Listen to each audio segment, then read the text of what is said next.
District Court of Appeals now in session. All who have business before this court draw near, give attention, and you shall be heard. May God save these United States, the great state of Florida, and this honorable court. Please be seated.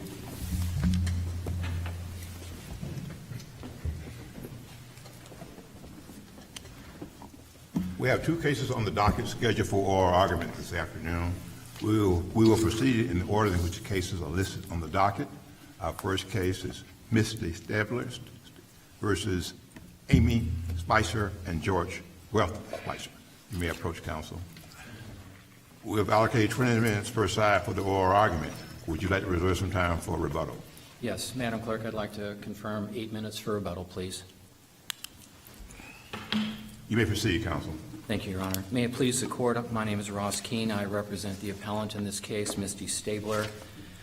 The appellant seeks reversal of a trial court order that was entered enforcing a mediation agreement between the parties in this case, the appellee, Ms. Spicer. The order gave visitation rights to Ms. Spicer, the appellee, even though the parties were never married. The parties, Ms. Spicer, the appellee, is not the biological parent. My client is. And the appellee in this case, Ms. Spicer, never adopted. There are two minor children of this case. My client is a biological mother of both. The pleading that was traveling under initially in this case was a paternity petition and a Chapter 751 temporary custody petition filed by the appellee in this case. The parties proceeded to a mediation voluntarily after that petition was filed, and by agreement, and we concede this, there was a mediation agreement that was entered between the parties where my client, the appellant, and the biological mother did agree to a visitation schedule in this mediation agreement for the non-biological mother, non-adoptive parent of the appellee. And that visitation agreement was for non-overnight visitation, but it did have recurring time sharing. It's important to note that in the interim period of time after that agreement was entered, 2 years passed, and at that point the appellee filed a petition to establish visitation. This was essentially stacked on top of the pending petition that was before the trial court, the 751 petition and the paternity. The parties went to mediation, and 2 years later, as I said, she filed a petition to establish time sharing, and it eventually wound up in front of the court for a brief hearing, but it was ultimately reduced to an order entered by the trial court called an order on all outstanding motions. And the reason I want to point the name of the order out, 2 years previously there was another order entered by this trial judge of the same name where the judge made very specific findings of fact, which I'll get to momentarily. But the order before this court, the trial court found that the parties were never married, found that the appellee never sought to adopt and never did adopt, and the court found that the appellee in this case was never on the birth certificates, although there was an effort by her to do so, which is irrelevant really to where we are right now. Can I ask you, Mr. Keenan, just to make sure I'm correct on the record, yes, sir. What you're calling the mediated settlement agreement is titled Stipulated Continuance and Temporary Parenting Plan? Yes, sir. It's just basically a two-page document with signatures. Yes, sir. Yeah, it was reached at mediation. It technically isn't called that, but that's what I refer to. You're correct, Okay. Your Honor. I just want to make sure I didn't miss something. Thank you. No, sir. The facts, I think, are not in dispute, and I think these are important because ultimately, as the court probably knows, I'm leading to Wakeman.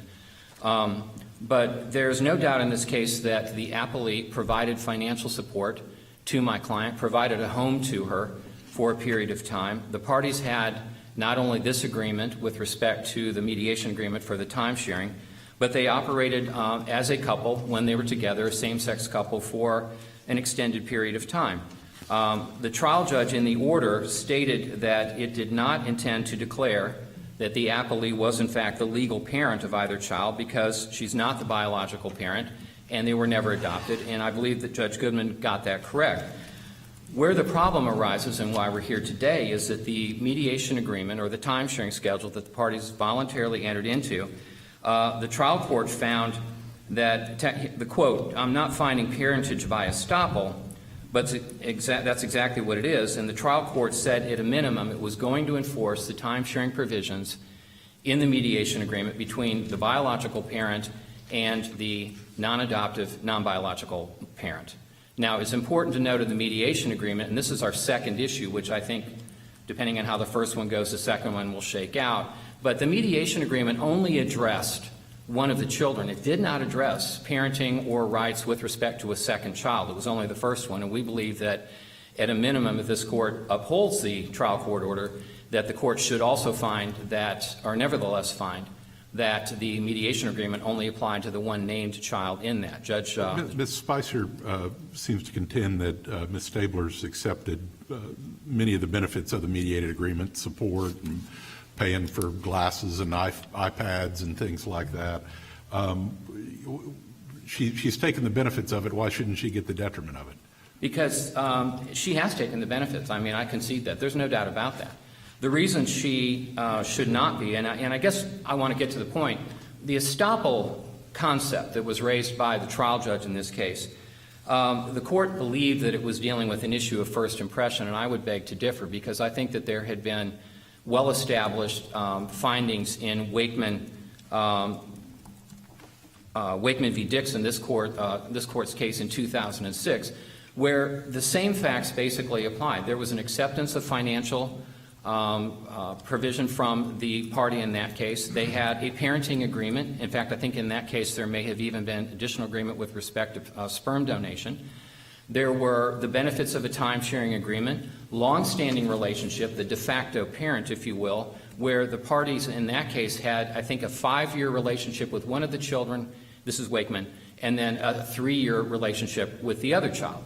To answer your question, Judge Bilbrey, yes, she accepted those benefits, but those are the exact facts that form the basis of Wakeman versus Dixon. And although it wasn't called estoppel, that's essentially what I think the trial court was looking at. These facts, these benefits were accepted as a base, going along here.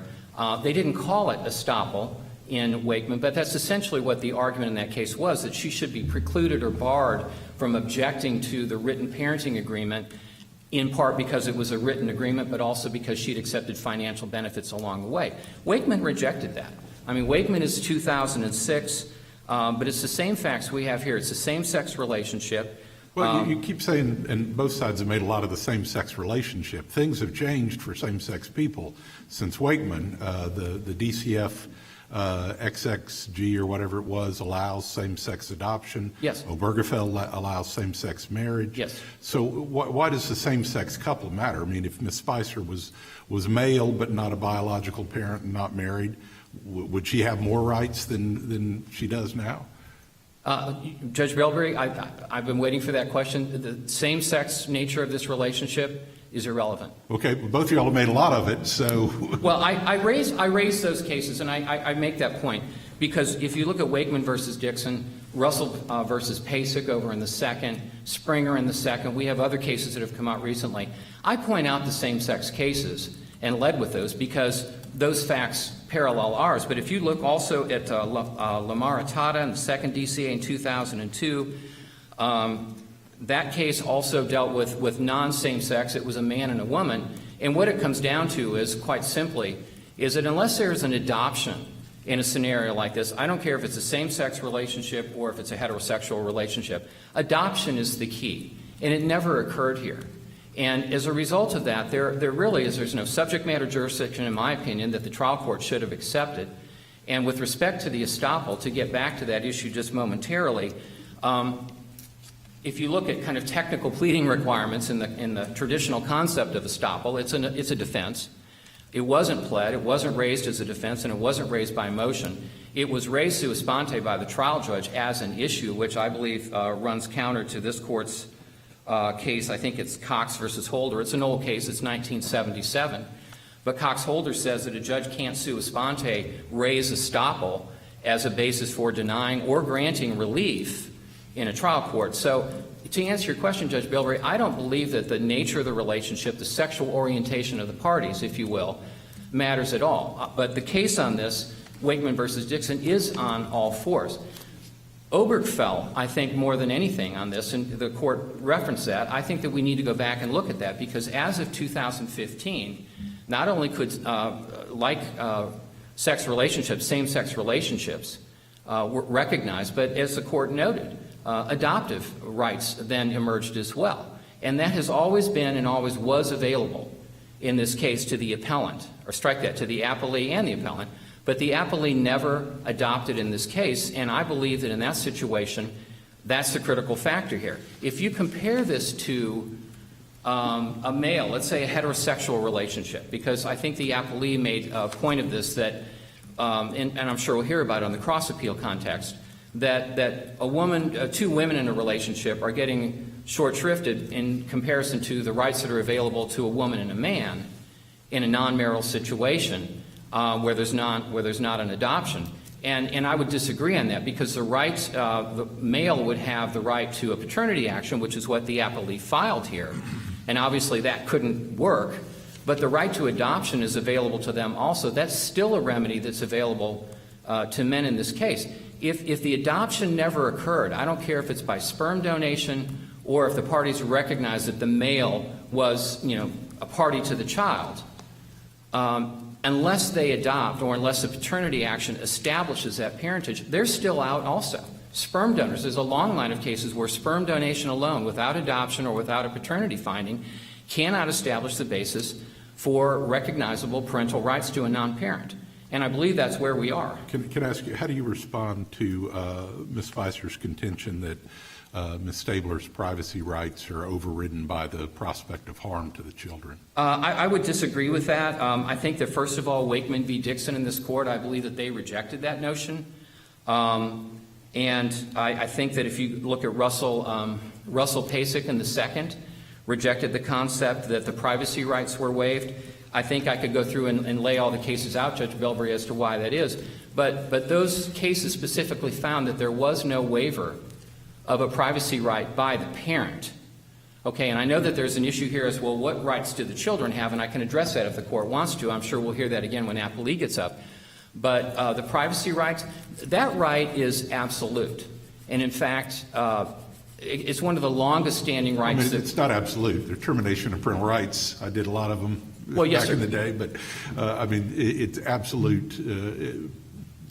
I guess absolute would seem to me to be a little strong a word. It is. In fact, Your Honor, if I can make sure we understand this, that even if there's no adoption in this case, the only way that the appellee could have obtained rights over these children as a non-biological, non-adoptive parent would have been if there was actual harm established, which gets into what you were talking about likely with the TPR in dependency settings like that. So if she was the next closest person, the Department of Children and Families hypothetically probably would have gone to her and looked at her. But there was a specific finding by the trial judge in this case, that there was no harm to the child, there was no detriment, and he made that order going back now to the 2018 order on outstanding motions that I alluded to earlier, same name as the order that we're here before the court on today, made the findings there specifically that there was no harm, and never has there been any harm or argument raised that there was harm or detriment. Do we have that 2018 order in the record? Our record was fairly limited. Yes, it is, Your Honor. If you would like it, Your Honor, I can get it and bring it up on my rebuttal, but it is there. If you give me just a moment. Well, that's okay. I can find it if it's there. I must have missed it. I don't have it noted here by record number, but I will give it to you. But I believe it was we had to do an appendix initially, and there was some record supplementation. It is in the record. I will absolutely direct you to that, Judge Bilbrey, on my rebuttal. But with respect to the issues regarding the estoppel, and I want to get back to that, I understand kind of on an equitable fashion. I'm cautious to use that word in any family law context like that because it has such a broad meaning. But yes, there were benefits accepted, there's no doubt about it, but in every single case, whether it be a same-sex couple or a heterosexual couple, every single case that we've cited in here, and there's a long list of them, benefits were accepted, and that was not found to be enough to overcome the privacy rights of the natural parent or the biological parent. I would also note that under talking about the Article 1 rights, under Article 1, Section 23, which is essentially, Judge Bilbrey, where that right to privacy arises in this context, Florida's way out in front of this, if you will, or not way out in front, but Florida has a very, very strong wording on that. Different from the federal constitutional protection here with respect to privacy, Florida rejected the use of the words unreasonable or unwarranted before the phrase governmental intrusion when addressing privacy rights. And I think it's important to note that Florida's always had a very, very strong recognition of the privacy rights. And I would note that just last year that the Parents' Bill of Rights was passed and codified and passed by the governor and signed into law. And the legislature talked specifically about specific rights and fundamental rights of parents. And I understand that publicly that was primarily with respect to medical care, okay? That's where a lot of the press and a lot of the debate was about that. But if you look at it, the Parents' Bill of Rights states specifically that it's a fundamental right of parents to direct the upbringing, education, and care of their minor children. And for purposes of that chapter, parent, and I think this is important, parent is defined, and this is as recently as we can get, means a person who has legal custody of a minor child as a natural parent or adoptive parent or legal guardian. The appellee in this case is not a legal guardian. They never adopted, and I don't believe, answering your question with respect to a possible waiver of the privacy rights, I just don't think it happened. In fact, it's been reaffirmed and I think solidified as to what those rights are. So, Counsel, you're well into your rebuttal time. Okay, thank you.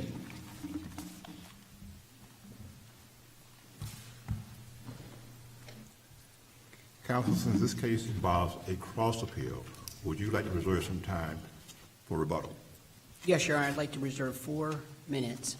So noted. You may continue, counsel. Okay. May it please the Court, my name is Carrington Meade. I represent Amy Spicer. I do not represent Mr. Spicer, but only Mrs. Spicer. I am here to argue, as the Court has already been well informed, that Ms. Spicer has a recognized right to the children who are born of the relationship between the parties. Mr. Keene, I think, makes cogent arguments about standing law. However, as I pointed out in our appellate brief, Waitman was decided in 2006. A lot has happened since then, as noted by Justice Bilbrey. Just a judge. I'm sorry, Judge. I'm sorry, Judge Bilbrey. And in October 15, in 2015, in June of 2015, Obergefell had passed and made same-sex rights as it concerned marriage and all the benefits and obligations thereof and responsibilities thereof open to same-sex couples who decided to so marry. It also recognized the fact, Justice Kennedy was also recognizing the fact that the relationships that come from marriage are often with children that come from those marriages. And we all know that some children come into the marriage already previously being born either from prior relationships or, in a lot of same-sex couples cases, there are children that were born in the relationship prior to the marriage of the parties. But I understand that you're trying to get in on Obergefell, but given that they could have adopted the child, it seems to me, starting in 2010 with the DCF versus adoption of XXG case, how does the couples being same-sex have any difference here, as opposed to if Ms. Spicer was instead a man, but not biologically related or not married to Ms. Stabler? Well, that's a good question, Your Honor, and my answer to that is I've been doing this for a little bit of time, about 20 years, either as a certified legal intern or as an attorney or a clerk before that, and I run into lots of these couples, and most couples they weren't even aware that they had a right to adopt children that they had brought into the relationships this way until much later on, much far after the XXG case had come out and made that decision. And so that was not something that spread like wildfire. In fact, people didn't want it to get out too fast because they didn't want somebody to pass legislation to, make it, take it away again and make it even harder to get that right again. So I think that, the political theater outside of that actually had a lot to do with the lack of information or misinformation. The other part of that is when men have children out of wedlock, they don't have to adopt the children. They don't have to spend thousands of dollars to adopt their children, children they have in relationships with other women, whether they, when they knowingly know they're not the child's father. But I mean, if in that case there's a biological relationship. So, for instance, had Ms. Spicer been the egg donor and Ms. Stabler had actually, carried the child and birthed the child, that would seem to be a different situation than what we have here, right? No, not really, Your Honor. by operation of statute, once again, just like in a paternity action, if they're biologically related to the child, right? Like if you're talking about DMT v. TMH or TMH v. TMT, I forget, I always get that backwards at one point. In that matter, one transferred her over to the other one. And so for one, biology ruled, and also her intent when she signed the donor form from the FDA. And the other one was a mother by operation of statute, regardless of the fact that she didn't have biology. So there was a statute available, just like there is for putative fathers, that allowed her an in, even though she had no biological right to the child. But we don't have that here, right? Well, actually, for the first child, we kind of have a biological right. Well, but I mean, it's her brother. It's not who would have the right. Well, she's still related by biology. She shares DNA with the oldest child. I mean, so an uncle could come and claim custody to a child? Are you aware of any cases that support that? Well, respectfully, Your Honor, in this case, Ms. Stabler doesn't come before the court with, clean hands. Her hands are quite dirty and covered and stained. She availed herself of the court's relief. First of all, the oldest child wound up in the court's attention because of a truancy issue, so there might be some detrimental harm there. Okay. Secondly, the oldest child is biologically related to her. And thirdly, because she wanted Mrs. Spicer out of that, she decided to go ahead and go after Mrs. Spicer's brother George, because he's biologically related, and she wanted to put him on the public dole and make him pay support, except that she forgot about that other thing was, oh yeah, by the way, we all agreed that you're just a donor. So you aren't obligated financially, and we agreed you would not be financially obligated. We agreed that you would not be made responsible in any way, socially, physically, financially, or otherwise. And the court had to remind her of that, and we said, oh yeah, my bad, I'm going to enter into this agreement with Amy now, who has been financially taking care of the children, who has literally provided a home for her to live in, money, splitting child care costs, doing all the things that parents do, whether they like it or not.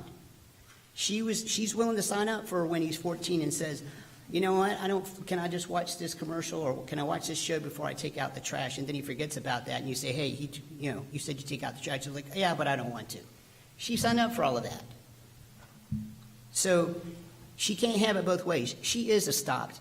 And as far as Article 1, Section 3, Your Honor, that's about government intrusion. And in this case, she invited the government to come in and help make a decision and resolve this fight. Can I ask you on the agreement that Mr. Keene referred to, the mediation agreement that's called Stipulated Continuance and Temporary Parenting Plan, it by its own name, temporary, and it presupposes there's going to be further court action. It doesn't look like it was to bind the parties, for all time or till the kids were 18 or anything like that. Does that have any impact on your argument? No, it doesn't, Your Honor, because we all know things that are temporary can be quite permanent. And the petition that was filed originally was done under the temporary custody statute, because that was the only relief that Amy could find that provided her an in because of her relationship with the child. And so anyone under that statute, not biological or no, can file a petition with the court under a private dependency action to avail the court decision-making to help them protect a child who may be in harm's way or detrimentally harmed.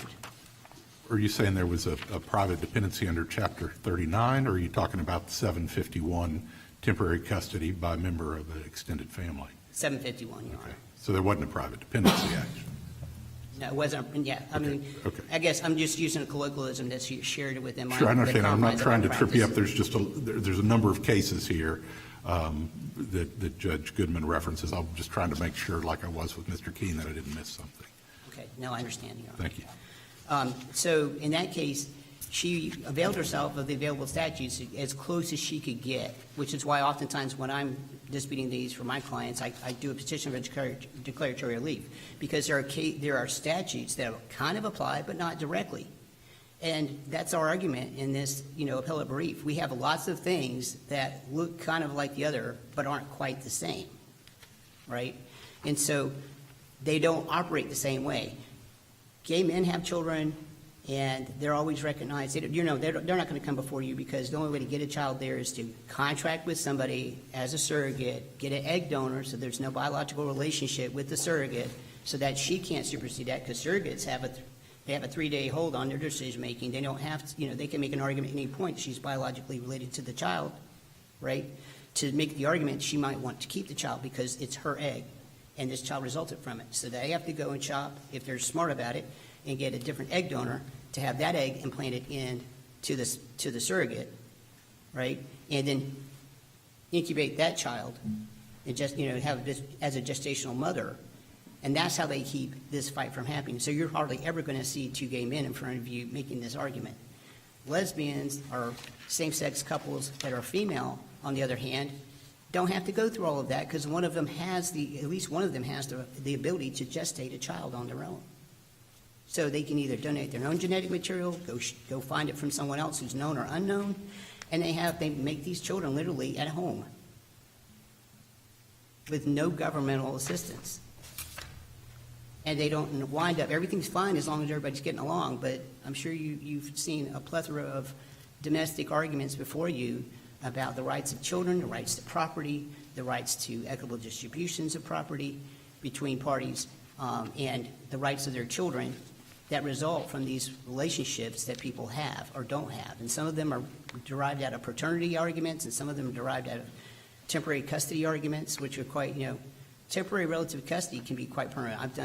I've got a kid that just graduated from high school that I did that temporary relative custody when that child was 2 years old. Their parents never came back to get him. He's graduated high school with his grandparents. For him, temporary custody was quite permanent. Could I ask you, the cases all seem to make the privacy right almost absolute unless there's some harm to the children. What kind of harm does there have to be? I mean, does it have to be to the level of a dependency action? Because in almost all of the cases that we see, clearly there's going to be some emotional harm when they're pulled from their de facto parent. So what is the sufficient harm to override the constitutional right? Well, I believe Justice Van Nortwick in his concurring opinion in Wakeman v. Dixon actually discussed that. One of the things that Wakeman talked about was the failure of anybody to argue detrimental harm to the children. Although in this situation, I don't believe it's really necessary, and I don't believe it was necessary in Wakeman's situation either, because the emotional harm of wrenching children away, I think is enough for people to think about. I think most of us who have been in, practice for at least a few years, at least in family law, are aware of the fact that detrimental harm of taking a child away from a parent, even for a few months, can have on them. And that's why we have visitation centers all over the state, making sure that even in bad circumstances, children continue to maintain positive relationships with their parents whenever possible. And that's why, almost every case where DCF is involved in, the first immediate response to them, the first goal is to return the children back home, because we all know that children, regardless of the circumstances, will always do better if they stay with their family of origin if possible, if the state's able to make that possible by providing services. So I think it's pretty well understood and it's pretty well established, Your Honor. I hope that answered your question. But I mean, wouldn't that harm be present in basically any family law case where there's a custody situation? I mean, anytime, okay, dad only gets to see the kids, traditionally on Wednesday night, well, that's harm, right? I mean, where do we draw the line?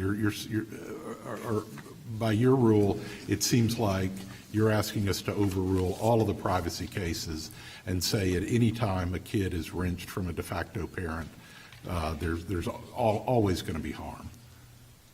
No, Your Honor, I think that misunderstands my argument. I don't believe I'm saying that at all. I'm not saying if the child's regulated only Wednesday nights and every other weekend, that's going to cause emotional harm to a child. Some children do fine with that. Some children do great doing 1 week on and 1 week off with parents and going back and forth.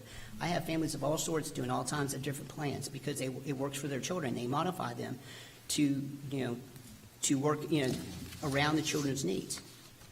However, in this case, we're not talking about that. We're not talking about people having a simple disagreement about which night they get to see their child. What we're talking about is someone trying to literally escheat someone permanently from a child's life. Just walk up there, take a knife, cut them out, and say, you know what, this person's not really your parent, they're your aunt. This person's really not your parent, they're just a friend of mom's. and you can't see them anymore because mom doesn't like them anymore. You know, we see parents like that all the time. We see that in paternity actions. We see that in divorce actions where parents don't like each other anymore. They get divorced, and one tries to cut the other one completely out. That's when you see them. That's when I see them. Yes, divorce does cause some harm for some children. It depends on their emotional wherewithal, their personalities. Sometimes different children are affected differently, which is why I personally have always recommended to my clients who have children going through situations like that to get them a counselor, because even if the kid's not saying something to you, they could be feeling it inside. So make sure you run them past a counselor a few times that you go through this process to make sure their needs are met and make sure you really are addressing their needs. Not everybody's that mindful. And that's how you wind up seeing them here. The people who can't seem to put their own wants and needs behind the wants and needs of their children. People who are unable to parse away their own feelings and their own for the other party and realize that they chose to create a child with this other person or bring this child into this world and make them a parent and hold them out as a parent. And we're not talking about just Amy and her brother. We're talking about their parents, their cousins, their other siblings, great grandparents, other parents, other aunts and uncles, cousins, everybody else. These children, it's not about them knowing Amy as a mother. It's about them knowing George as their uncle. Well, counsel, if I could ask a question. Sure. And complete this sentence for me. The source of Ms. Spicer's legal right of visitation is fill in the blank. Is it a case? Is it a statute? What is the source of the legal right for Ms. Spicer to have visitation rights? We know she's not married, they haven't adopted. What is the legal source of authority? Well, I believe that, we've had cases like Prevet. There's the case Wieldy. I did not put that in my brief because I didn't want to go too far afield. But that one talks about, both those cases talk about a gentleman who met a woman while she was pregnant. They knew they were not the biological fathers. Married mom later on, got a divorce, was in the midst of divorce, and mom tried to cut them out. And they said, no, I'm a parent. This child was born unto me. I was there when this child was born. I've always been there when this child, when this child needs a boo-boo kiss or needs money for the state fair or what have you. And I want to continue to be that parent. And mom says, no, you're not, you don't want me. Yeah, but I guess you're not giving me a constitutional provision. There's not a statute I'm aware of.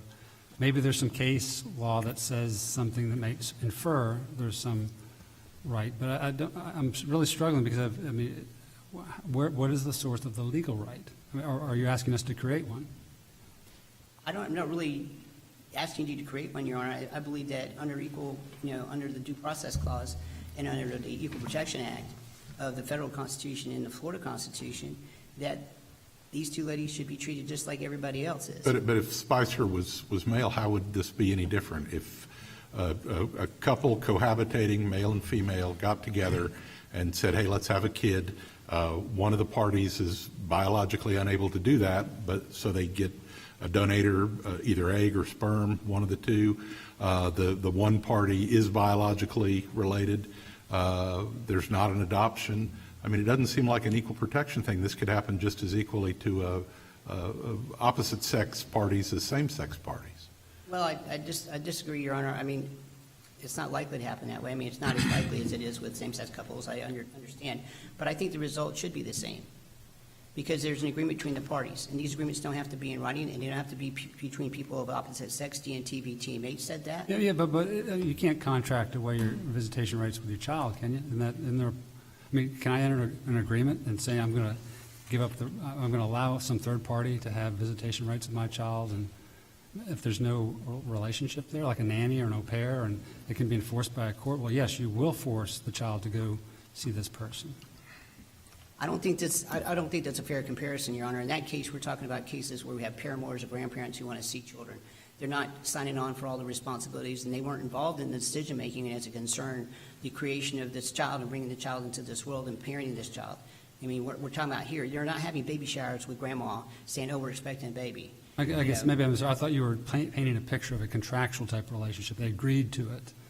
like a Yeah. contract-based visitation theory. Yeah, you can assent to it by your actions. You know, an action is a waiver. I mean, if you can nod your head or have your rights read to you, your Miranda rights read to you, and then continue to speak after that, you can't go back later and say, well, I didn't really mean to incriminate myself. You know, and say that you can't use that because I didn't, you know, no one would knowingly and intentionally say something that would cause themselves to be jailed for the rest of their lives or for a significant portion of their lives. We don't let people make those arguments. She's to stop from doing that. She held herself out to the court and asked for this relief. And then she wanted to continue to take Ms. Spicer's money, and she continued to ask the court to participate in that by coming into the agreement, attending mediation with representation of counsel, and came to an agreement, signed it, and sent it to the judge. But You know- still, your counsel for the appellant relies on this court's opinion in Wakeman versus Dixon. Do you agree that Wakeman is still good law? No, I don't agree, Your Honor. I know that's. Why not? I know that it's quite bold to come here to the same court that made that decision and say you were wrong, but you were wrong. You were wrong then, you're wrong now. You know, Rockefeller recognizes the fact. Don't you agree that this panel is bound by Wakeman? Wakeman? Wakeman? Excuse me. Wakeman. Yes. Wakeman, yes. Ms. Wakeman, ironically, is probably about 30 minutes from this office, from this building, actually, as a matter of fact, because she lives here and works here as an attorney, as an appellate attorney of all things. So, and an estate planning attorney. You're not bound by that. So how do you propose this panel get around Wakeman, assume for the sake of argument that we agree with you? Well, in Galinsky v. OPM, it says that the court, you know, when the legislatures fail to act, the court doesn't have to stand with its head in the sand like an ostrich and just say, well, I can't do anything because they haven't changed the law yet. You know, the court is allowed to step in and provide equitable relief. Family court, of all places, is a court of equitable relief. We go there for equity. It's not about the finances so much as it's about making sure there's equity. And I've told my clients infinitum for years in divorce court that nobody wins unless the children win.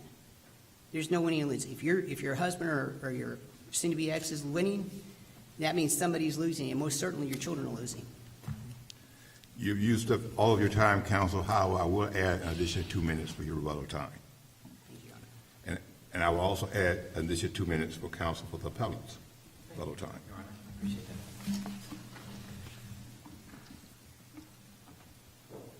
If I may, Judge Maker, I'd like to answer your question about what authority is out there and that would allow, in this circumstance, for the appellee to have parental rights, and the answer is none. There are only two ways that that can happen. One is by adoption, which didn't occur, and the other one would be if there was harm. And Judge Bilberry, if I may, the court had a question with respect to the record reference. The first order on outstanding motions was entered November 6, 2018, and that is in appellant's appendix, pages 17 to 25. And I would note that the findings, briefly on that, at that time, number one, the trial judge, same trial judge, rejected any argument by the appellant or appellee, Ms. Spicer, that a privacy right could be asserted on behalf of the minor children. We haven't addressed that yet, but there are no privacy rights that a child could assert in this case, so the court rejected that. Found no evidence at that time that the appellant, my client, was not fit to be a parent pursuant to Chapter 39, which would be your harm consideration, and also rejected any notion regarding a commissioning couple, and since there was no marriage here, we don't even get into that argument. So those findings are important because there was no finding with respect to harm in the current order that we are addressing today. Judge Goodman, in that case, made absolutely no findings of harm. It was not there. So absent adoption, Judge Makar, and absent a finding of harm, there is no basis. And, you know, I agree with Judge Lewis on this. I mean, you're bound by Wakeman. There may have been a change, and going back, Judge Bilbrey, to what you said earlier, there has been massive change in this area with same-sex and sexual orientation. We've had a lot of it, and we're going to see more of it probably coming up to the extent that Obergefell gets challenged under privacy considerations. That may or may not happen. But the point of that is that what happened with Obergefell in 2015 was that it gave the appellee absolute rights to go forward and adopt. Now, I don't know why they didn't. The dynamics of relationships can't even be explored. We don't know. But the right was there, and it was not acted upon. and that inaction has placed the appellee where she is today. So I think that that's an important consideration to look at. And getting back, if I can follow up, I think, Judge Maker, I think that was your point on this. We believe if the appellant's or the appellee's argument is accepted, I believe that they absolutely are trying to carve out a protected class here, if you will. I want to be very careful with that, but that's essentially what it is. The arguments fail, but I think they are trying, or the appellee is trying to argue that there should be some new protected class, which I don't believe this court, number one, not just by Wakeman, but... And what is that new protected class? Well, I'm not sure. I mean, respectfully to counsel, I'm not quite sure. If I understand what it's saying, it's going to be only related to same-sex women or two women in a relationship and not a man and a woman. So it's going to be something that addresses some nuance, that we don't have here in a circumstance where there's no adoption and there's no harm found. I don't quite know, Judge List, to answer your question, I'm not quite sure what appellee was proposing. I tried to cull that from appellee's brief if I could, and I was unable to, but there is no class here. The class that we're dealing with right now are some of the longest established parenting or rights that we have. I'm not going to say absolute, but if I may, just as an aside, if you go and look at the recent decision by the U.S. Supreme Court, this is a perfect example with respect to Roe v. Wade, and I don't want to go down that road today, but I think it's important to note that the rationale behind a lot of that was the fact that abortion was not a long-established or a well-established historical right that was recognized. I wouldn't go back to the Founding Fathers, but over jurisprudence over time. And that was in part, that's a very complicated case, but that was in part, one of the issues raised, that it isn't an enumerated right like other rights, like parenting rights, which are some of the oldest and most fundamental rights that are recognized not only by the federal Constitution but by Florida's. And it was reiterated, if you will, by the Parents' Rights Act last year in 2021, where they reiterated the strength of parents to be able to make those decisions. And there isn't any legal authority out there right now that I can identify that would allow this court to change their ruling in Wakeman. If the court did and decided to do that, it would be in conflict with the Second, the Third, and the Fifth. So, I mean, we will be going, down the street probably on that. But I believe that Wakeman is still good law. It doesn't matter how old it is. I mean, they were the same facts. And it only got better for the appellee in this case when Obergefell came around. She could have gone and adopted. They could have married, and she didn't. What I keep hearing is sort of a contract or quasi-contract theory, meaning we had a deal, I put these things on the table, I got these benefits, and you got these that. It's almost like a contractual situation. Yes, sir. And I'm trying to flesh out, I don't think the law permits someone to give away as a part of a contract or quasi-contract or relational contract the rights of visitation to their children. For example, if you had a nanny, 1-year contract, it's going along well, 6 months later, the single parent fires the nanny. The nanny says, well, okay, I'll take X thousand dollars in settlement, but I want visitation rights with the kids for the next 6 months. The kids love me, and I love that. And that's part of the settlement agreement. Can that be enforced? Can a court enforce a settlement agreement that says the kids, the nanny, former nanny, has visitation rights with the kids? No, that's why we're here. And why? Because third party. If we really get down to the fundamental of it, there's no subject matter jurisdiction to enforce a contract between two parties to enforce the provision of parental rights to a non-parent. I mean, really, if you want to get down to this, I don't think that the trial court even had standing or the appellee had standing to come into court, certainly not under paternity action. And I don't even want to address the whole issue of the brother and the cousin's uncle or whatever it was, but I mean, that's just, Well, do they have a breach there's no basis there. Does Spicer have a breach of contract claim here? My client, Ms. Stabler, accepted the benefits. I want to make sure that's very, very clear. She accepted the benefits of it. Quantum merit. Yeah, and I get that, and you could get in and you can throw out, unjust enrichment and those types of things, but would that stand up in court and create an enforceable order for parenting rights to a non-parent? Absolutely not. You need adoption or you need harm, and that hasn't changed. So I don't think there's any contract or acceptance of benefits that could get her into court which could create a right that is not otherwise absolutely controlled by Wakeman, which does not allow it under these circumstances. I see my time is up. We would ask for a reversal of the trial court's order to the extent that the court affirms the order, we would ask under our issue 2 that the court reverse the trial court finding that the mediation agreement, which is the contract the court was seeking to enforce, only applied to the single child, not to both, and we therefore would argue that the contract does not apply to the second child. Thank you. Thank you, counsel.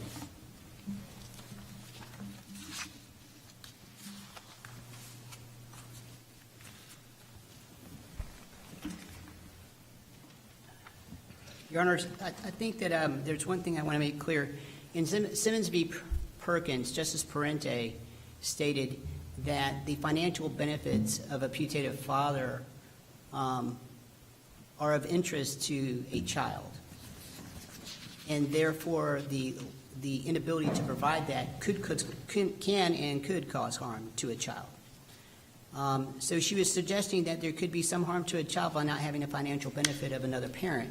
The state also has a compelling interest in making sure that other people are responsible. And as the appellant pointed out in his initial argument, that if DCF had ever gotten involved in these children, they might very well look to my client, Amy Spicer, as a potential placement because of her relationship with the children. In this case, we're not talking about someone contracting away rights here. We're talking about someone not just making an agreement, but making a daily, active, moment-by-moment, second-by-second agreement to share children, raise children, and cooperatively parent children together.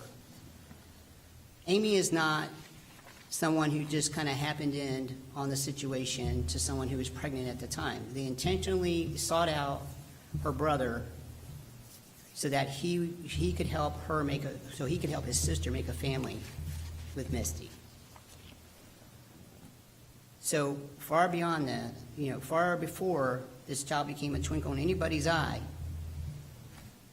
the parties made an agreement and facilitated it together and cooperatively worked together in an interdependent way in order to create this child. This is not a child born at a ping pong party, conceived at a ping pong party, born 9 months later, and we're trying to chase dad down and make him responsible for the child support. Counsel, before you sit down, what record evidence or relevant case law supports the trial court's finding that the mediated agreement applied to both children? Oh, DMTV, TMH. That court right there, Justice Parente again, wrote that opinion, and she said it was violative of the Equal Protection Clause. The same statute counsel is opinion on as far as commissioning couple. That statute is still written today. As we sit here right now, says a commissioning couple is a man and a woman who are married. She said, no, wrong answer. Other people can do it, and to only restrict it to only a man and a woman who are married and making the wife barren or one party, the wife unable to bear is violative of the equal protection and due process clauses of the state and the federal constitutions. So there's no special class here. She said it's discrimination based upon the sex of the parties because they're two women and not a man and a woman. Thank you, counsel. Your time has expired, but I will allow you to wrap up. Thank you, Your Honor. I think I'm good. Thank you. Thank you.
Our second case scheduled for oral argument this afternoon is EIG Services, Inc., an employer's preferred insurance company versus One Call Medical, Inc., et al. Counsel ready to proceed? Yes, Your Honor. You may approach counsel. In this case, we've allocated 15 minutes per side for the oral argument. Would you like to reserve some time for rebuttal, counsel? 4 minutes, please. So noted, Madam Clerk. You may proceed, counsel. May it please the Court. Maria Navate and Timothy West with Kaladi Fast on behalf of EIG Services and Employers Preferred Insurance Company as the appellants. We're here to address what we believe is a question of first impression in Florida state courts. And that is that absent an agreement by the parties to allow an arbitrator to revisit the merits of his decision, can the arbitrator clarify an award and reverse the prevailing party? We believe that the answer is no, and that is based on Florida federal law and on the doctrine of functus officio. Florida cases are clear that the Florida Arbitration Code does not allow reconsideration or rehearing, and that in fact, the statute that would allow a motion to correct or to clarify, which is 682.10, cannot be utilized for substantive changes. And those cases are Lopez versus Roquet Title and Dean versus Oster. Nothing in the JAMS rules and the Florida Arbitration Code and the Federal Arbitration Act allow what occurred in this case. The circuit court. Counsel, of course, it seems to go against common sense that that an arbitrator can't make some clarifications. I mean, you're not saying there can be no clarifications to an arbitration order once issued. No, that is not what I'm saying, Your Honor. What I'm saying is that you cannot substantively change the merits of the case. And what happened here was that there was a determination made that count 3 was awarded to claimant. There was nothing in the entire 102-page award that said that count 3 was awarded to one call. So there was a disposition made. But it did find that Diamond was an independent contractor, which was the primary issue on count 3. So it seems to me that there's an ambiguity that the arbitrator's got to resolve. If there is any ambiguity in the legal rationale, the courts are not allowed to rehash the merits or to determine whether or not there was a legal mistake or ambiguity. Okay? The determination was that employers won. The rationale or the legal analysis is irrelevant at this point because in arbitration, the scope of an appellate review is very, very limited. And it can only be based on the various statutory provisions for vacatur or for clarification. And the law is clear that you cannot substantively change. So basically what we have Well, what here, you say you can't substantively change, and I agree that 682.14, C, 1C says you can't substantively change, but 1C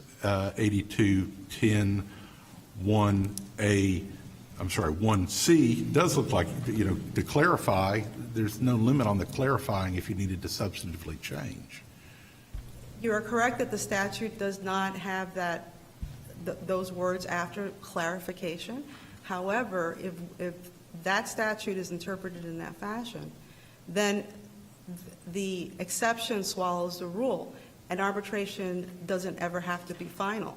There was a final award issued as to liability. Interim final award, but yeah, I mean, it would, and that's another question too. I mean, the arbitrator still had a lot more work to do on the damages aspect of it. So does that change the arbitrator's ability to alter the award here?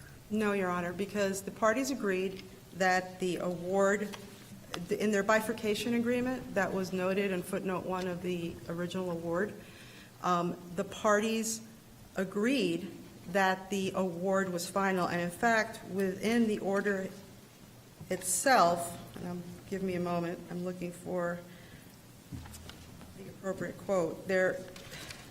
The award itself states, and this is at the record on page 41, quote, "Issues the parties raised that were not directly or indirectly addressed were without merit, and in any case would not alter the outcome of this award." It was a final determination as to liability. Every count was set forth in the determination on the face of the award as having a winning party. And significantly, count 3, even though it says with findings, see conclusions part 3. Let me digress for a second. What is our standard of review of the trial court's order in this case? The standard of review is de novo, and that is because the issue before the circuit court and before this court ultimately is whether the arbitrator exceeded his authority. And the case that stands for that proposition is from this court, 2018 case, Lake City Fire and Rescue versus City of Lake City. Is that the issue, or did the trial court abuse its discretion in confirming both awards? Because whether an award was properly confirmed under some of our recent cases is an abuse of discretion standard. So, I mean, that kind of seems like a preliminary question that we need to address. Your Honor, my understanding is that this is a de novo review because, the other case that I have with regard to any mixed question of fact and law is Gainesville Healthcare versus Weston, and they are de novo reviews.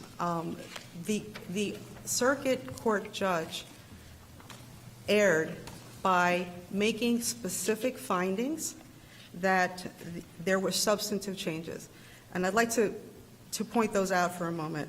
At the hearing on the cross motions to confirm on March 16, 2021, Judge Roberson stated as follows, quote, "Where is the authority for him to wholesale reverse himself?" Quote, "Whether you call it reconsideration, rehearing, anything else, he reversed course." Close quote. Another quote, whether it's called reversing course, there were substantive amendments to the interim partial final award that happened in that second order. I'm going ahead and finding that so we don't even have to argue it, close quote. Another quote, "Now that I've reached the conclusion there was substantive change in the second order, what's the authority to get there?" Close quote. Significantly, the court, in his written order, never identified what authority he relied on in order to allow a substantive change of the prevailing party. And there is no Florida court case, no federal court case, in fact, where a prevailing party has been changed. Do you agree, counsel, that Florida law allow or authorize an arbitrator to clarify the award? If the award, under certain limited circumstances, an award And what may are be those clarified. circumstances, counsel? The circumstances may be that the arbitrator did not rule on a issue that was before him. That's one. The award on its face is ambiguous, and our position here is that it's not ambiguous. It said employers won. It never says one call won. And it's illogical to state that the clarification, which says that employers won procedurally and lost substantively, was always the situation, because who awards anything to a party who lost substantively? But the trial court made this finding in its order, in the first paragraph of its order. It says, while the analysis of the other counts made it clear who prevailed, the section discussing count 3, a claim for breach of contract for failure to indemnify, is confusing and ambiguous. Do you agree with that statement? I don't agree with that statement. And why not?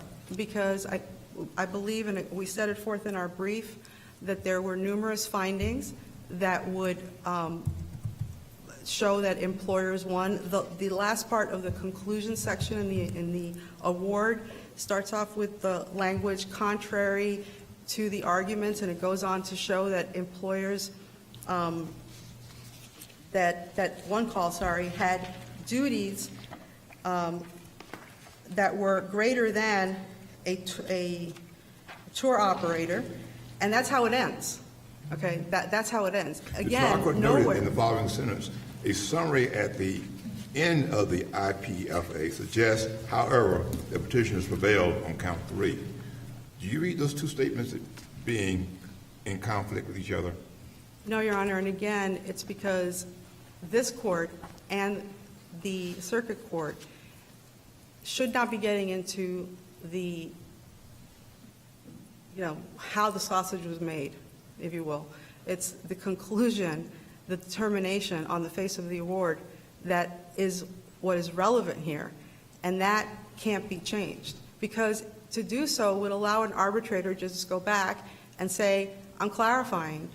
In fact, the November 5th order that clarifies, purportedly clarifies the award, suggests that at the damages stage, employers can put on evidence of the damages that the arbitrator is now saying we are not entitled to. So when does this end? There is an arbitration agreement. There's an agreement between two parties to arbitrate, which is in essence to go into private court under certain rules and regulations. There's an agreement to bifurcate, which the point of that was to establish that there was no that liability was going to be established prior to a damages trial. Can I ask you, you mentioned the rules. The JAMS Rule 11A says that the arbitrator can resolve the disputes about the interpretation and applicability of the rules and conduct of the hearing, and the resolution of the issue by the arbitrator shall be final. So when the arbitrator says Rule 24J lets him change the interim award, why doesn't Rule 11A make that determination conclusive such that a trial court can't even touch it? Because the arbitrator is not granted unbridled discretion to determine the jurisdiction under JAMS rules or But any this rules. isn't what's being arbitrated. I would agree with you that if the arbitrator, decided to arbitrate some other issue that wasn't part of the arbitration agreement between the parties, that could go to court. But if it's something within the scope of the arbitration, and the arbitrator says, these are the rules, this is where we're going, doesn't the JAMS rules bind you to that? No, Your Honor, and to the extent that the JAMS rules does say that, which I don't think it does. I've got it right here. I mean, it does, Well, say that. the JAMS rules allows the arbitrator to interpret the rules, no doubt. But the case law is clear, and I point to the case of Verizon versus Communication Workers of America. It's a Third Circuit 2021 case that, and I quote, unflagging deference to arbitrators' clarifications would effectively give them the power to revisit the merits of prior decisions, completely eliminating the functus officio doctrine.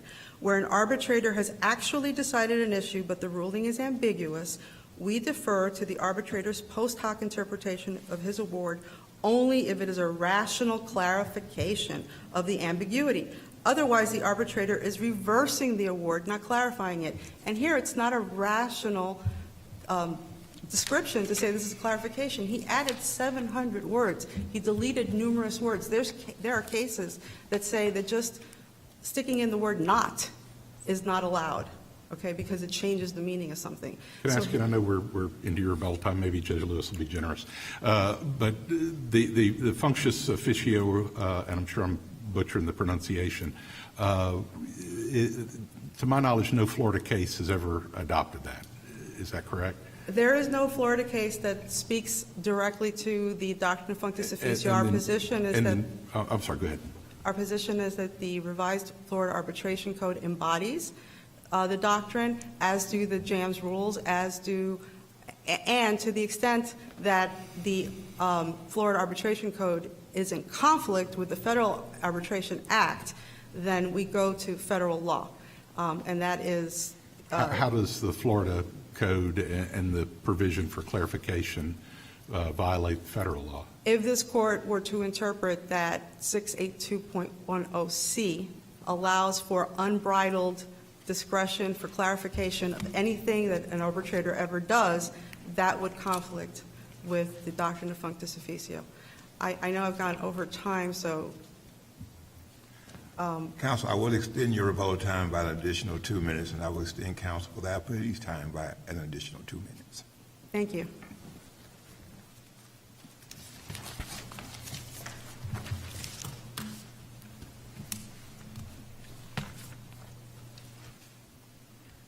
Counsel, I asked you the same question I asked counsel for the appellant. What is our standard of review in this case? May it please the court, my name is Ben Galloway, I represent One Call. Your question is, what are you asking? What is our standard of review of the trial court's order in this case? The standard of review, I would first note that I don't think the outcome is not determined by the standard of review in this case. Whether it's de novo or whether there's deference afforded to the findings made by the trial judge, One Call should prevail in this case. And the reason is, even if it's de novo, there was an ambiguity that needed to be clarified. As to your position, what is our standard of review of the trial court's order in this case? Arbitration awards under Florida law are entitled to a high degree of conclusiveness. So that should be the standard of review. It is also true that the trial judge in this case made findings with regard to what the arbitrator did that are entitled to deference, in particular, by this court. In particular, the finding that the arbitrator did not reconsider the interim partial final award when he made his November 5th memorandum order, but instead simply clarified what he had always intended in making that award. That's entitled to deference at Well, this you stage. said it's entitled to deference, but isn't that made just on the pure record? I mean, the judge didn't have the arbitrator testifying in front of him. He didn't have the arbitrator's testimony, but he had every single underlying document from the arbitration. He had the arbitration, the final hearing transcript, and he had the complaint. I mean, ambiguity is normally a matter of law, not a matter of fact, right? I mean, whether a particular document is ambiguous, isn't that an issue of law? Whether the ruling is ambiguous is perhaps a question of law and therefore entitled to de novo review, but the determination that the arbitrator did not reconsider the IPFA takes into account the arbitrator's intent in making the memorandum order. So that's a determination made by the trial court with all the materials available to him from the underlying arbitration. I can't speak to what the trial court reviewed, of course, but he had those materials available to him. So I want to address, it's very important, this idea of whether the arbitrator addressed the merits or simply clarified what he always meant, whether he reconsidered or whether he clarified. And the procedural history here sheds light on that. There were two motions, essentially, that occurred after the IPFA was issued by the arbitrator. The first was a motion pursuant to Rule 24J. We moved after we had a conversation regarding who won. I called counsel for EIG, offered my congratulations that they had won count 5. And it's important to look at count 5, and that's on page 101 of the arbitrator's opinion, because it simply says for claimant, count 5 for claimant. That's it. That is an example of an unambiguous ruling. So, and then counsel for EIG said, well, what about count 3? We feel we won count 3. If any discussion of settlement should include count 3. I said, well, you didn't win count 3. So after that conversation followed the motion pursuant to Rule 24J. Can I ask you about that motion? It's quite brief if I'm looking at the right thing, and it doesn't reference Florida Statute 68210 on clarification. That was the initial motion that referenced Rule 24J, which the parties both agreed to be bound by the JAMS rules. The subsequent, after that motion was filed, before the arbitrator on a hearing to set the final damages hearing, because it was bifurcated, argument about how count 3 was determined came up. And EIG said, we don't want further discussion on this subject matter because we're not before the arbitrator to discuss the motions. We're before the arbitrator to schedule the final hearing. So we said, okay. And the arbitrator said, that's a fair point. I'll give both parties further time to brief. We then filed our motion to confirm our understanding of the IPFA, and EIG responded to that motion by stating, you are seeking reconsideration, to which we replied and said, no, we are not. And in that reply, we cite 68210, and we say, we're allowed to do this. The arbitrator has to do this. We need to know because there's an upcoming damages hearing. We need to know how we're preparing. Counsel, do you agree that Section 682.14 apply to the subsequent matters raised? I believe that section is the section that addresses the grounds upon which an arbitration shall be confirmed by the court. And it requires a court, if they're not going to vacate an arbitration award, to confirm it. And that's exactly what happened here. EIG asked the Duval County Court to vacate the arbitrator's memorandum order and claimed that they were asking for confirmation of the IPFA, but they couldn't have been because we know what the arbitrator intended by ruling on the IPFA because of the memorandum order. So whereas EIG simply pretended as if it won, based on the disagreement between the parties, one call moved for clarification, which is exactly what the Florida case law instructs. The Florida case law, starting with the Supreme Court case of Moser, instructs courts that, and for the reason that it's important that arbitrators, not judges, decide arbitrations. They say, look, where there's an ambiguity, we're going to send this back to the arbitrator to explain it. Because the arbitrator's the one that took evidence, and the parties bargained for the justice of the arbitrator, not for the court. Counsel for the appellate notes or argues that the arbitrator's order adds over 700 words to the award in order to justify reversal of the prevailing party as to count 3. That's not true. 700 words was basically a clarification? The arbitrator never added 700 words to the IPFA.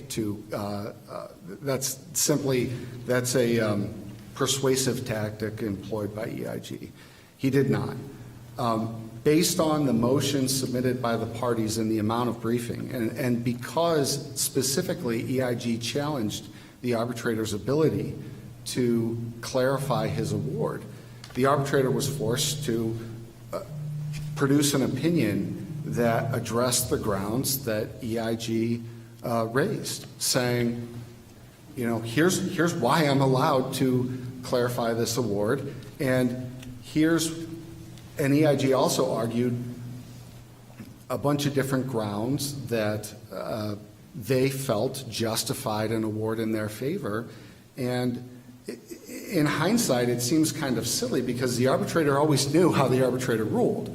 But had the arbitrator not issued that opinion that explained why EIG was wrong and always wrong based on the IPFA, and if you look at that opinion, he uses past tense. Here's how I ruled.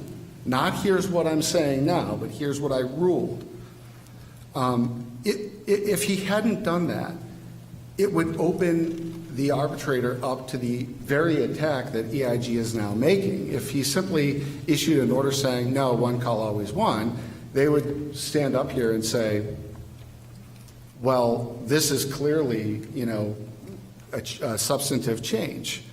And, for them to argue that it is a substantive change, I go back to page 101 of the IPFA. They won on count 5, and it says count 5 for claimant. Had they won on count 3, it would say count 3 for claimant, but it doesn't say that. What it says is for claimant with findings, see conclusions as to count 3. You essentially can't tell how this opinion rules simply by looking at that. And the important part about that is there were two major challenges, major defenses that one call employed to try to defeat EIG's claims as to count 3. One of which was essentially a procedural challenge. One call argued that EIG did not comply with the notice provision in the MSA, the contract between one call and EIG, and that failure to comply was the failure to comply with a condition precedent of the contract, and therefore they could not recover under the indemnification claim. It's that defense that the arbitrator said, no, I'm ruling that there was substantial compliance, and so I'm going to deny that. So he's ruling in EIG's favor on that defense. Well, counsel, if I could cut to the chase, at least from my perspective. Sure. On pages 36, 37, 38, 39 of the appellant's brief, they've laid out the additions to the arbitrator's order in bold and so forth. And I'm having trouble understanding how it's been a substantive turn of the arbitrator's award from one party to the other. I mean, it says respondents failed to provide indemnification pursuant to the breach, pursuant to the agreement, is a breach, it initially said, and he changed it to would be a breach if it were not for the fact that. Is that what we're talking? Is that? It's because if you read the conclusions of If I read I'm sorry to interrupt. If I read the first sentence, it sounds one way, but then if I read the next sentence, well, it's not. He hadn't really tied it together. In the memorandum opinion, the arbitrator admitted that it was unclearly worded. But if you read the conclusions of count 3 section, which you just read from, along with the discussion that preceded all of that, you would see that the first section of the discussion, which the conclusion section is meant to summarize, is a discussion of the procedural challenge asserted by one call. Did the notice letters substantially comply with? But it seems to me what has happened here is the arbitrator went back and he changed some wording to make it clearer. If you just read what he wrote the first time, gosh, it looks like he's changing, but you read it the second The arbitrator in the memorandum. Let me finish. And it seems to me that all this additional language that the arbitrator added in, a lot of it, I mean, it goes on for a couple pages here, is troublesome. If the theory is that the arbitrator can only make clarifications, it seems like he did more than clarify. He bolstered his argument, or his conclusion. Again, Judge, those 700 words that EIG asserts the arbitrator added via the memorandum order are not actually, were never suggested by the arbitrator to be added. Those are not changes. Nowhere in the memorandum order does it say, and all of this ought to be added in order to clarify. The memorandum order simply responds to the arguments made by EIG and has to do so because of those arguments made by EIG. Okay, So I must misunderstand. there Because I thought the bolded, italicized portions in the brief are things that were added by the arbitrator. That's not true. There are a few sections in which the arbitrator suggests that there should be added language which would clarify. A good example is footnote 131. In footnote 131, EIG makes much of the statement, accordingly, the tribunal is satisfied that the indemnification claim from a substantive standpoint was accurate. So this is clinged to by EIG. But if you read the rest of that footnote, all the preceding language, it becomes obvious that he's talking about the substance. One call had said, your notice letter didn't address all the grounds upon which you were arguing that one call was responsible pursuant to the MSA, and that is a breach of the notice provision under the MSA. And if you read the rest of and I can read it, but it's talking about proper notice, and it's a footnote that falls within the section where the arbitrator is holding that your defense as to notice one call, that's not effective. They substantially complied. Although it wasn't to the T, they substantially complied. So that's what that refers to. And there's only a few instances. I think it's a total of about maybe 10 words that the arbitrator suggested adding. I think he suggested adding a semicolon in the conclusions as to count 3 instead of a period. But the suggestion that it's 700 words is found nowhere in the memorandum order, and he never intended to add it. He simply intended to respond to the arguments presented by EIG. So going back your to time has expired. I'm sorry, I Judge. believe your time has expired. Thank you, Judge. Thank you, counsel.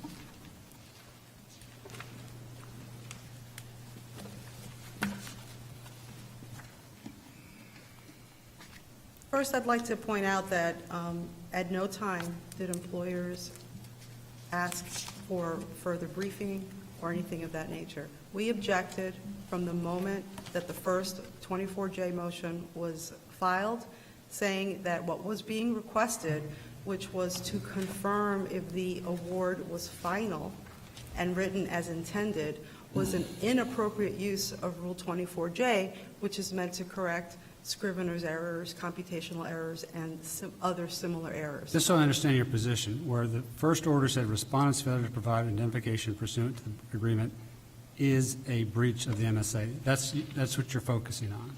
We're focusing on a lot more than that, Right, but yes, I mean, that is but a key, that is a key finding. That's the part that says you win. Actually, no, Your Honor, the it part that that way? says we win is in the disposition section on page 101, where it says count 3 for employers. There's no need, and this court should not go any further than that, because the findings and everything else are irrelevant. It was, in fact, let me cite to the case of Hill versus Wackenhut, which explains that under the College of Commercial Arbitrators Guide to Best Practices in Commercial Arbitration, it points out that, quote, occasionally the exercise of attempting to clarify an award reveals that the reasoning that gave rise to the original award was erroneous.